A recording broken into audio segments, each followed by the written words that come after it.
Well, let's see here. The bugs are loud. We're losing light.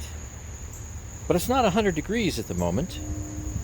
So it sounds like it's a good time to take a good look, an extensive look at this Bissell. Now, I know there's at least one person that's going to be extremely excited to see everything you can see about this machine. Or maybe by the time I'm done, they won't be too happy about it. It's model 1322. And I think it's got a date code. It starts with a 16. So I believe that means 2016. That's my best guess.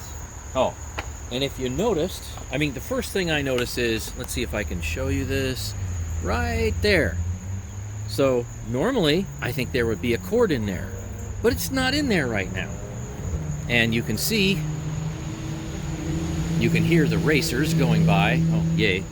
You can see in the cord rewind, there's kind of lack of cord in there. So somebody went and removed the cord. They literally pulled it all out to make sure that nobody else could do anything with it. And right away, take a look at this. And right there. So guess what it does? Yep. It won't stand up.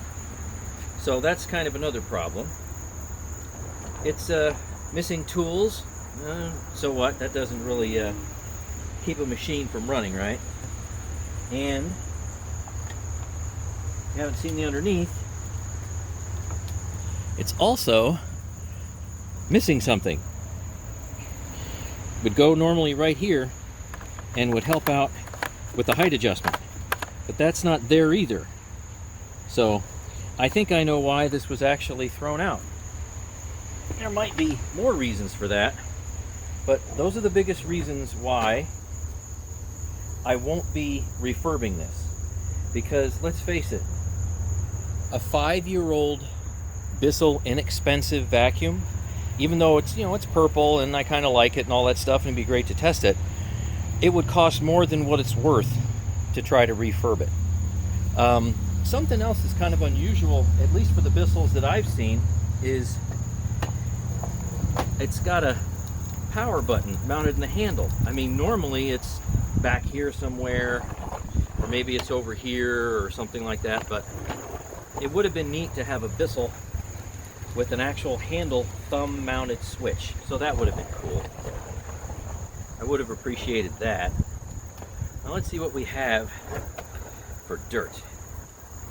So, got some goodness in there. Look at that. Whoop, and it falls over. Well, so let's see. How about we examine that dirt? See what's in there. And this is a curb find from my neighborhood, by the way. So we'll dump that out. That's pretty chunky. Not a lot of fine dust, that's for sure.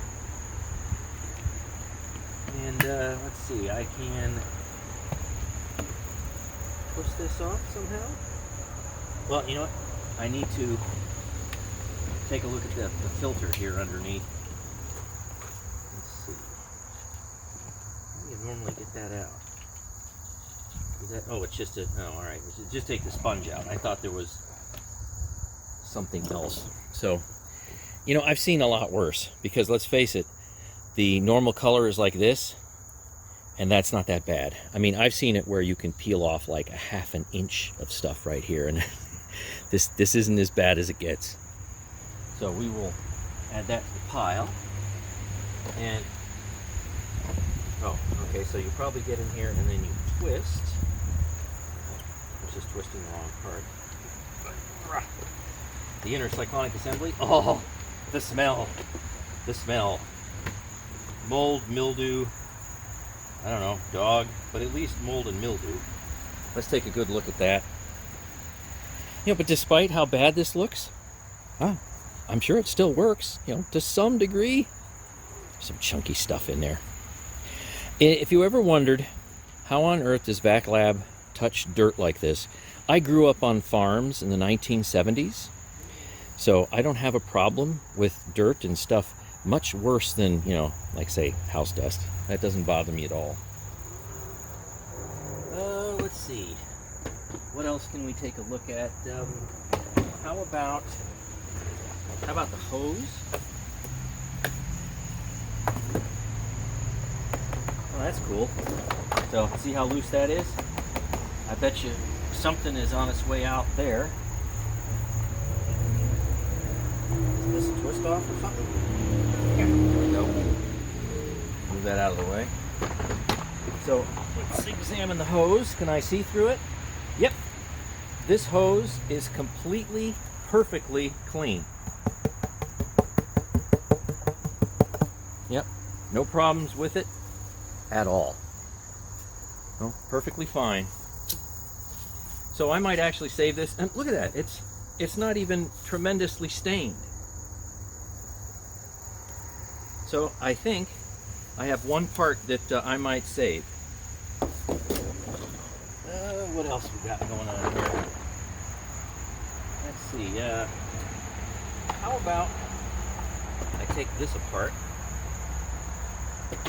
take a look at the brush roll. Just kind of move some junk off to the side here, and let me get you in closer so you can really see the filth. That's a little bit closer, I think. Let's see what we have here. You know, I think there was one person. See, if you actually subscribe to my channel, you can get advanced notices of what's going on, and sometimes I do like a survey and whatnot. So if you're a new person and you're just seeing this for the first time, feel free to subscribe, and then you'll get sometimes advanced notices to what upcoming videos are. But I think there was one person that said, "I'll buy it from you." I'm like, really? You'd want to actually buy this in its current condition of not working?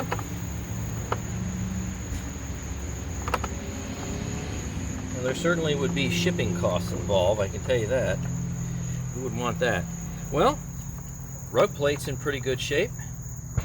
This is fine. I don't know if I need to use that for anything or not. All my Bissells have pretty good rug plates, but I do have one Bissell that has a warped base. You know, the top part right here is warped.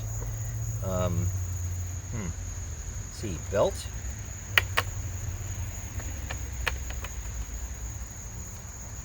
Belt seems more or less okay.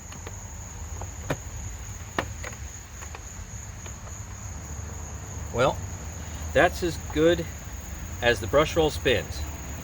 I mean, that's it. I'm flicking it pretty hard and it's not doing much. Let's take a look at that.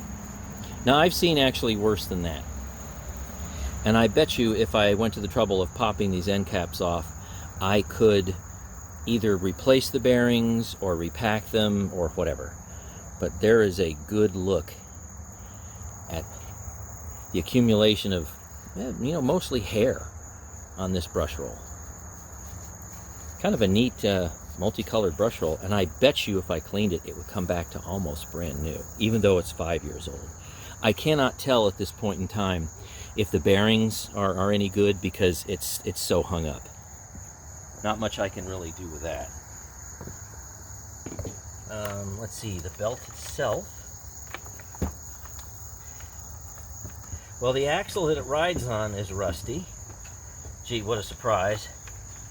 People constantly pick up water with these things, or at least something very wet.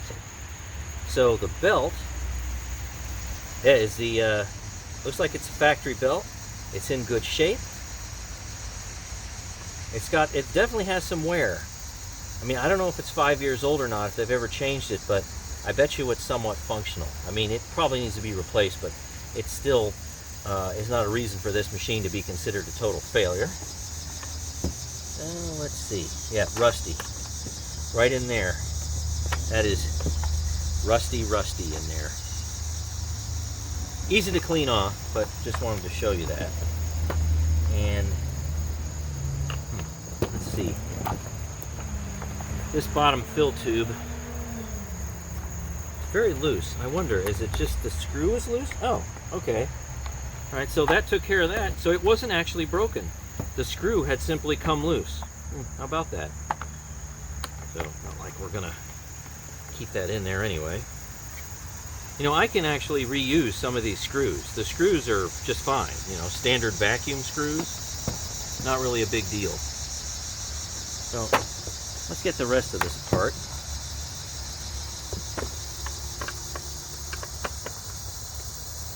I hope you all are enjoying my stereo bugs, because they're talking a lot tonight. I think that's all I can see from here.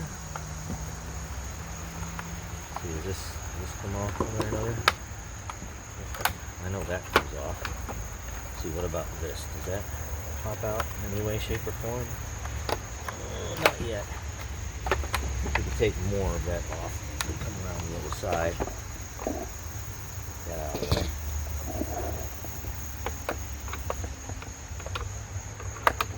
Let's see, what are these?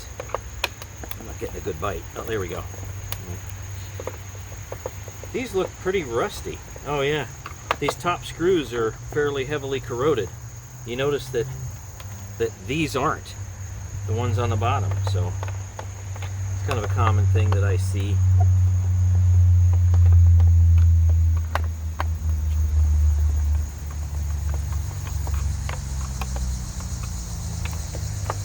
You know, if you want to start repairing vacuums, I would kind of recommend go and find some machines that are a lost cause, like this one, and just practice with them. Yeah, see, look at that. This one has got a lot of buildup on it. That one just has a lot of hair. That would clean up pretty easily, though. Now here's a trim piece. Yeah, just start practicing with the machine that you can't make any worse, and you'll have a lot of fun with it, because there's literally no risk involved, and you know, there's no money involved, so no big deal there. Let's see, take that off there. All right, so it looks like it's a pretty good fill tube, and for some reason I had a machine that needed a fill tube like this.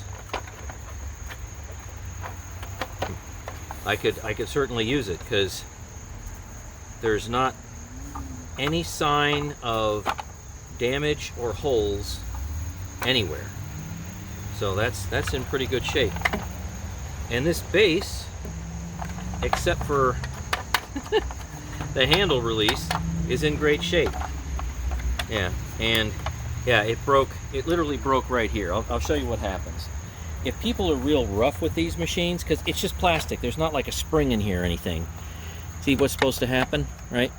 See if I can get you a better angle, right? That's what's supposed to happen. Watch this. I'm gonna put my thumb on it.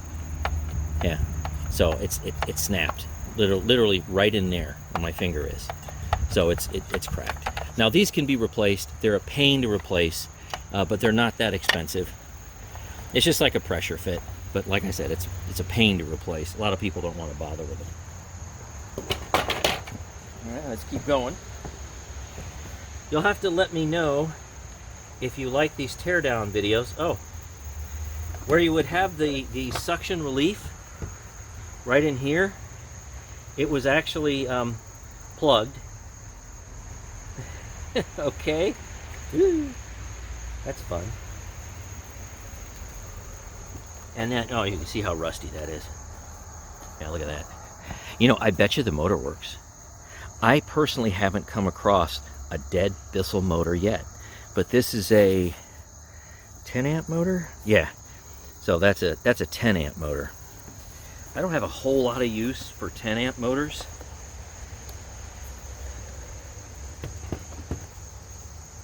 I tell you what I do have a lot of use for is cords. I tell you, it seems like a lot of the vacuums I find like this, what you really need is cords.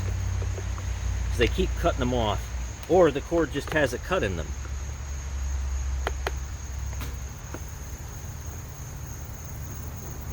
So I am currently out of cords, but you know what I do have? I got motors, but I am out of cords.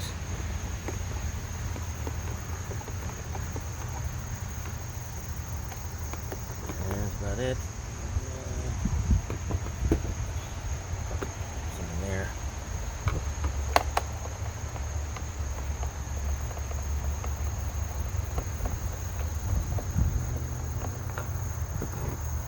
Stay on your own side of the deck. Here, get over there.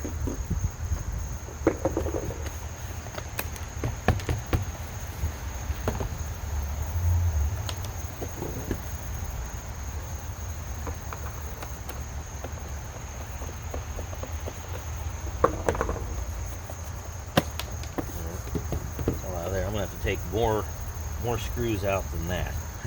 That's for sure. Have to end up taking all of them out, I suppose. Yeah, but like what I was saying earlier, if you want to get into this, just find some trashed vacuums. There's probably some very close to you.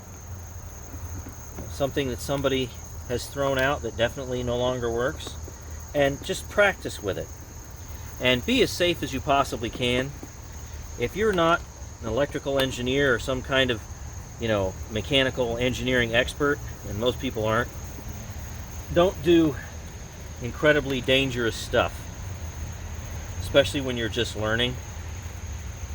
That's a good way to get yourself hurt. I've been working around electricity for like 50 years.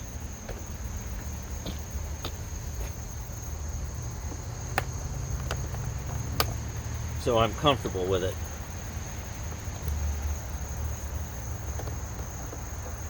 I've rewired circuits for homes and all kinds of stuff like that. It's high power, high voltage, not just, vacuum cleaners.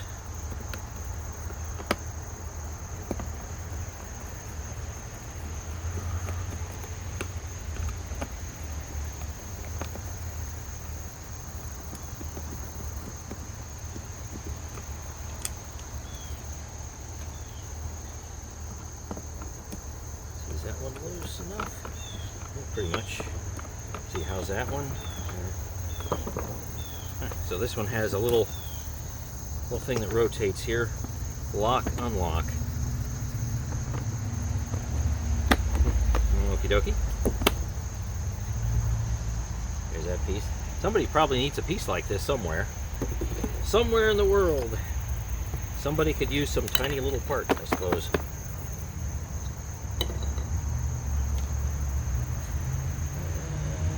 Alright, we're getting there. Come on out. Okay. You're still stuck in there, aren't you? Nope, came out. Alright. That's good. Alright, let's keep going. Do you notice anything about the screw pile that I have over here? It's all exactly the same screw. So that's how a manufacturer can save money on a design. Make everything take exactly the same screw.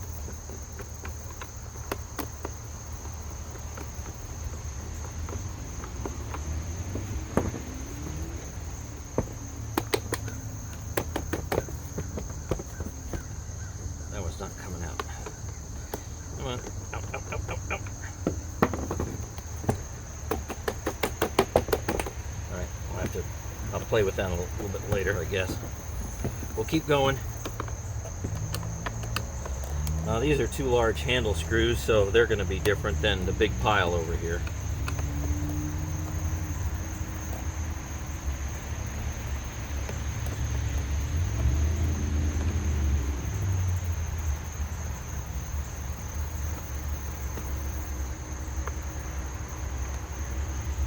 So something else I suppose I should address. It's come up, not that often, but it's come up on my channel recently. As my long-term viewers noticed, I have been getting a lot of vacuums to review. A lot of stick vacs, one robot vac. And there are, well, let's see, how can I put this? there's a tiny percentage of the population out there that watches my channel that somehow believes that if somebody who reviews products, I mean, if that's what they do, is actually review products, and a manufacturer sends them a product, that automatically they become some kind of corporate shill.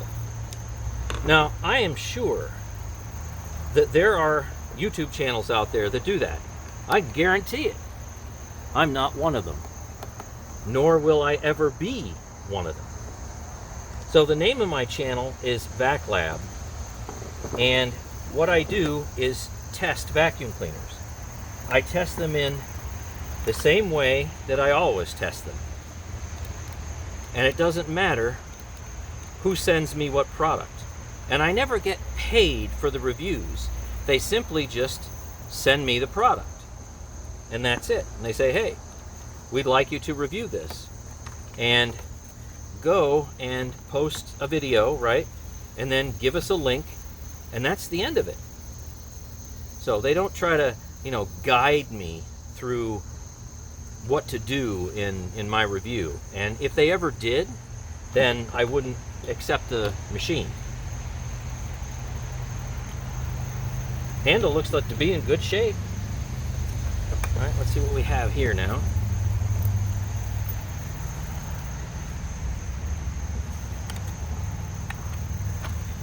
Okay, there's a big piece off there.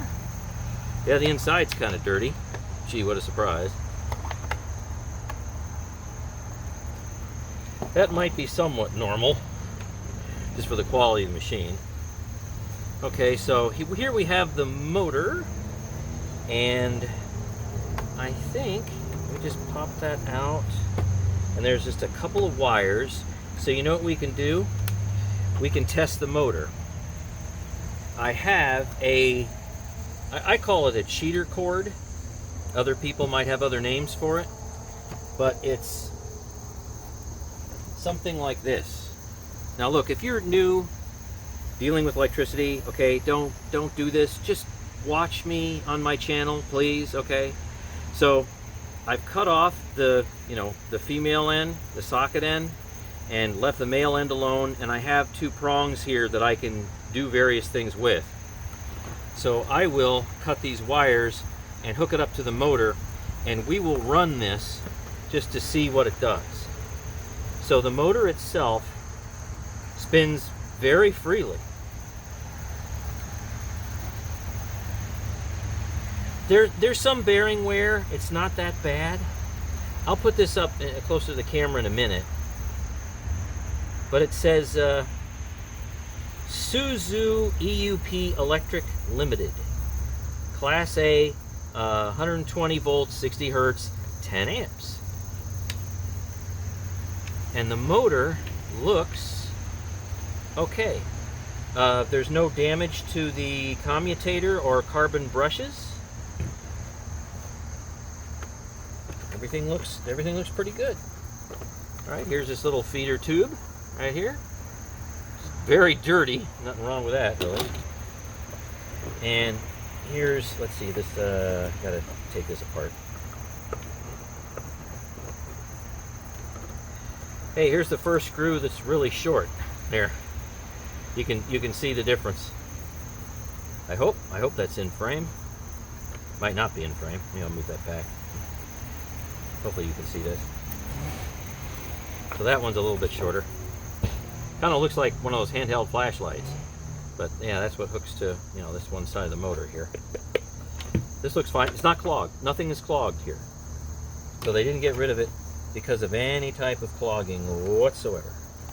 Oh, let's see. I can do a filter. That's the exhaust filter. Let me show you what that looks like. Okay, so there's one side of it. Obviously, that's the clean side. That's going to be the exhaust side. And then here's what directly would face the motor. And you can see it's plenty filled. It would clean up. But again, it's not in terrible shape, is it? Amazing. All right. I don't think I have a machine that uses this type of filter, frankly. Let's see that. See, how's that come out? Let me just push that out. Separate. There we go. Yeah. Yeah, so I don't think I actually have a need for this offhand, but it might be worthwhile washing. Let me see. It smells, it's not bad, but neither is it good. Add to the pile. All right.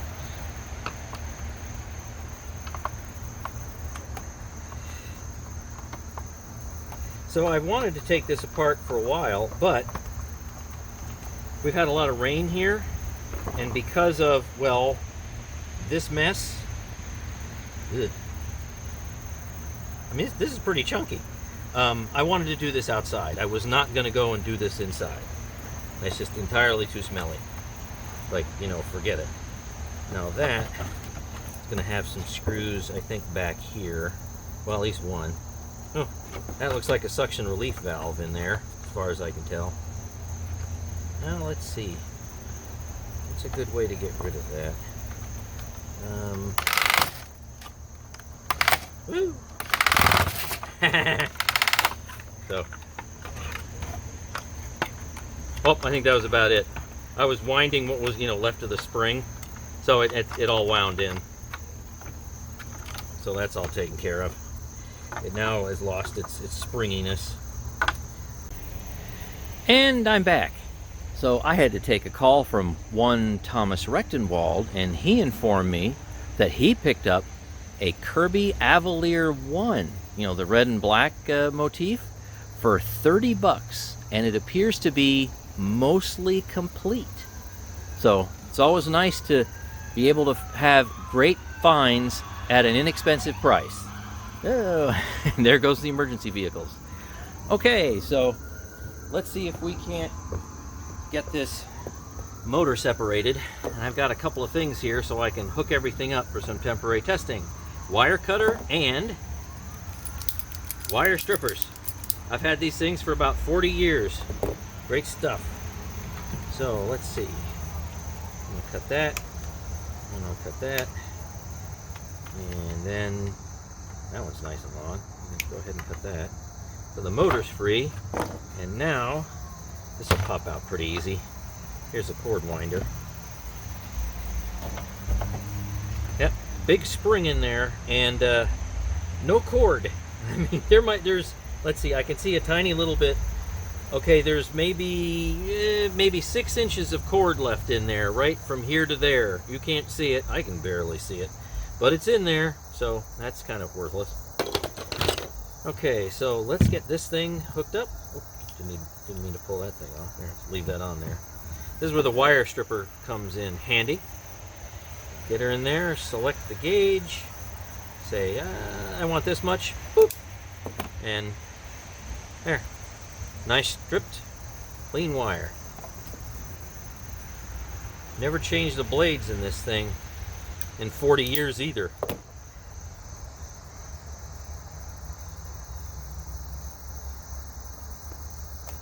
Like I said, this is not for beginners. It's very dangerous, so don't do it. You can watch me do it. You know, I think I'm going to get some black tape too. So I'll be right back. Yeah, so you don't want these two things to touch, because then you could have thousands of watts go bang, and that's not good. And you know, I think I'm going to have to move this mess here. Yeah, I'm going to be finding these little treasures in here. Not really. And you know, it's been outside here for a while, and yeah, it's smelly. Yeah, definitely smelly. All kinds of like little kids' toys and things in here. You know, little trinkets and whatnot. Yeah.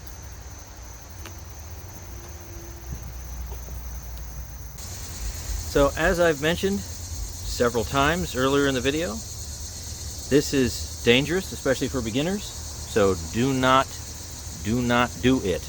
Okay, you can watch me, and who knows, maybe this thing will work, maybe it'll go boom, whatever. So we're connected, we're black taped. So here we go. It's going to be very, very, very loud. Okay, so if you're watching this and you're wondering if you should keep your volume up, bring your volume down, way down. Now let's see. If you can see any sparking, I want to try to angle it. Well, I guess we'll do that. Maybe we can see both sides, if it sparks at all. All right, let me get it stable. And here we go.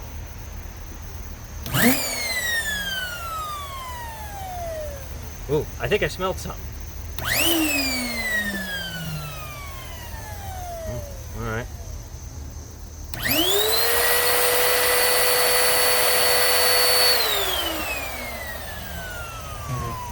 Well, look at that. Yeah, works.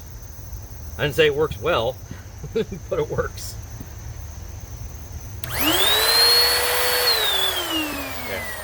Yeah, that's me fiddling with the switch, so.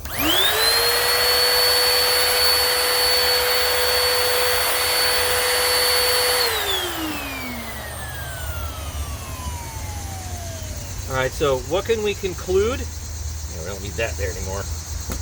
We can conclude that this motor is not the reason why they got rid of it, because it is still functional. Now let's see if I can get that nice and close, although I realize it's kind of upside down. So there's the label, the people that wonder about these Bissell motors. And let me see, there's, maybe I'll take a glove off here, turn the flash on. There, I can show you what the inside looks like. See, it's not that bad, right? It's not great, but it's not that bad. And here's the other side. Yeah. So this is functional. It's dirty and smelly, but it is functional. And now it's time to dispose of the Bissell in somewhat of a fun but maybe sad way. And if I feel like it, that is doing all the extra editing, you'll see a little bit of stop motion.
I think that's just about it. I am going to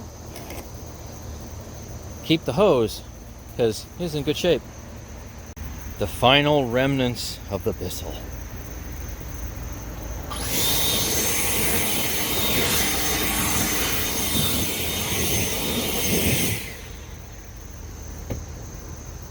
That's it. Thanks for watching and stay tuned for more.